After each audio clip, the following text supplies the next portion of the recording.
Tu veux investir dans les montres? Attention, 90% des investisseurs débutants font ces trois erreurs, et ça peut leur coûter des milliers d'euros. Première erreur, croire que toutes les montres de luxe prennent de la valeur. Exemple, beaucoup achètent une Tag Heuer ou une Cartier en pensant que ça va doubler. En réalité, la majorité des modèles perdent 20 à 40% dès la sortie de la boutique. À l'inverse, certaines Rolex Submariner ou certaines Patek Philippe se revendent parfois plus cher que le prix d'achat. La différence, c'est la demande et la rareté. Deuxième erreur, acheter sans comprendre le marché secondaire. Un exemple simple, une Audemars Piguet Royal Oak, tu peux l'acheter 35 000 euros en boutique. Mais sur le marché secondaire, elle peut déjà s'échanger à 50 000 euros. Si tu ignores ça, tu peux te faire avoir soit en surpayant, soit en pensant faire une bonne affaire.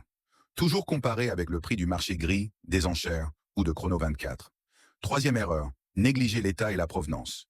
Une Rolex Daytona avec papier et boîte d'origine peut valoir 20 à 30% de plus que la même sans papier. Et attention aux montres trop polies, elles brillent comme neuves mais perdent leur valeur de collection. Les vrais investisseurs préfèrent une montre avec ses micro-rayures, mais authentique et complète. Voilà, si tu veux éviter de perdre de l'argent, retiens ces 3 points.